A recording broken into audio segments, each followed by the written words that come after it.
म्हणजे आयुक्त इतके तरी आज्ञानी नसावे, कारण आता रिटायरमेंटला ते आलेले आहे. पहिल्यांदा नोटीस द्यावी लागते. त्यांनी ती जी नोटीस दिली नाही तर तीच त्यांनी परवानगी दिली का प्रवीण जैन यांना की त्यांनी मॅचमधून जाऊन ती सक्तीची रजा रद्द करावी? निरपेक्ष चौकशी व्हा म्हणून रजा दिली. पण ती झालीच नाही ना, सक्तीची रजा ती मंजूरच नाही झाली. असं जैनी तर नाही म्हणून निरपेक्ष चौकशी तरी झाली ना. त्यांनी मध्ये त्या चौकशीला कुठंतरी असल्यामुळं चौकशी चांगल्या प्रकारे झाली. पण परवानगी दिली का आयुक्तांनी? नाही आज पण ते म्हणतात कारवाई करणार, प्रशासनाला अहवाल मागून म्हणायला तर ते म्हणतात की शहरात आम्ही काय फरक म्हणणं आणि प्रत्यक्षात कोण यात खूप फरक आहे. ते मस्त म्हणतायत त्यांच्यावरती कारवाई करू. तुम्ही पण मस्त म्हणत होते की उद्या 15 तारखेलाच अहवाल सादर होणार, प्रत्यक्षात झाला नाही.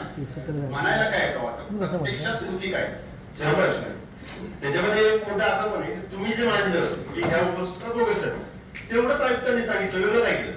कसली चौकशी केली मग या प्रकरणात? सिद्ध झालं ना? काय चौकशी केली? सिद्ध तुम्ही तर म्हटले ना, मुळात कसं आहे, ज्या उपसूचना तुम्ही दाखवल्या होत्या त्या उपसूचना बोगस होत्या हे तुम्ही ज्या दिवशी आरोप केला त्याच दिवशी सिद्ध झालं होतं. त्यांनी फक्त कागदोपत्री चौकशी पूर्ण करून दिली. त्याच्या पलीकडे जाऊन चौकशी करणं त्यांची गरज होती. त्यांनी त्याच्या पलीकडे ठेवींचा विषय 2 मिनिटं बाजूला ठेवा. फक्त उपसूचनांच्या संदर्भात मी म्हणतोय, उपसूचना आणि ठेवी या 2 गोष्टींची मी मागणी केली होती. त्या दोन्ही गोष्टींचं त्यांनी केलं. आता मी मागणी करायच्या पेक्षा जास्त जी त्यांनी ज्या गोष्टी केल्या त्याच्यामध्ये ज्या ठेकेदारांच्या खात्यावरती ती बिलं गेलेली आहे त्या ठेकेदारांची देखील ते चौकशी करतात की त्यांनी जागेवरती काम केले नाही केले, त्या विभागातल्या कुठल्या कुठल्या व्यक्तीच्या सह्या आहेत आणि काम न करता जर कोणी बिल काढलं असेल तर त्याच्यावरती देखील ते कारवाई करणारे असे इथपर्यंत त्यांनी चौकशी केलेली. त्याचा याच्यात काहीच नाही. म्हणजे जो अहवाल दिला आहे त्याच्यामधला जो शेवटचा निष्कर्ष आहे त्याच्यामध्ये स्पष्ट तेवढंच म्हणतात, फक्त उपसूचनापूर्वच आहे. जे एक पत्र तुम्हाला दिलं होतं तेवढंच आहे अहवालात उपसूचनांच्या संदर्भात, वेगळं काहीच नाही. त्यांनी चौकशी काय केली? त्यांच्या सहीचा जो अहवाल आहे ना, त्यांनी जे शेवटला सांगितले ते पॉईंट ठीक आहे, परंतु जे मध्ये जे पॉईंट सगळे तुम्ही बघितलेले लिहून दिलेले त्याच्यामध्ये जो डिफरन्स आलेला आहे त्याच्यामध्ये ते स्पष्ट दिसतं ना सगळ्या गोष्टींमध्ये.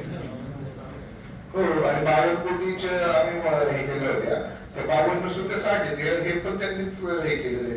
तेवढी प्रगती चेअरमॅन काय होतं, ज्याच्यावर कारवाई होऊ शकत नाही तुम्ही त्याला दोषी धरताय आणि ज्याच्यावर कारवाई करू शकतो त्यांना तुम्ही वाचवताय, असा विषय मेन. हे बाकीचे ठेकेदार असतील अधिकारी असतील त्यांना तुम्ही वाचवताय आणि जेलवर तुम्हाला कारवाईचा अधिकारच नाही, तुम्ही एकाला दोषी धरताय, हेच दोषी हे दोषी हे दोषी. कुठे मग जेलवर गुन्हा दाखल झाला पाहिजे आतापर्यंत. आमचं पण मागणी आहे ना, आता आमची पण मागणी तीच आहे. कोणी दाखल करणार? जेलवर करण्याचा अधिकार नाही ना कमिशनरला. हा, त्यांनी तर पुढे कारवाईसाठी हे केले ना राज्य शासनाला. नाही, आम्हाला अधिकारच नाही बोलले. त्यांचं आता लेटर येईल शासनाचं, त्यांना कारवाई करायची. शासनाचा विषयच नाही.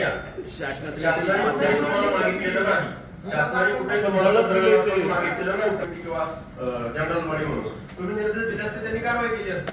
तुम्ही आता याच्यात फक्त त्यांनी जे मांडलंय तेवढंच धरून बसलाय.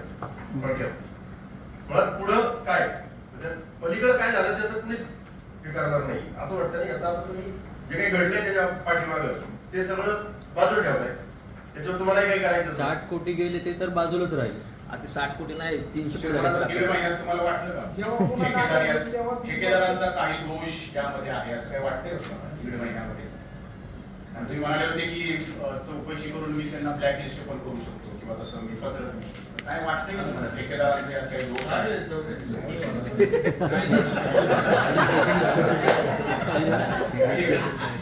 ठेकेदारांचा यात काही दोष दिसतोय का म्हणलं आतापर्यंत 1.5 महिन्यात तुम्हाला दिसला का, जाणवला का? आता ह्याच्यातून चौकशी होणार ना त्यांची. आता कशात होणार? चौकशी पूर्ण होत नाही. काय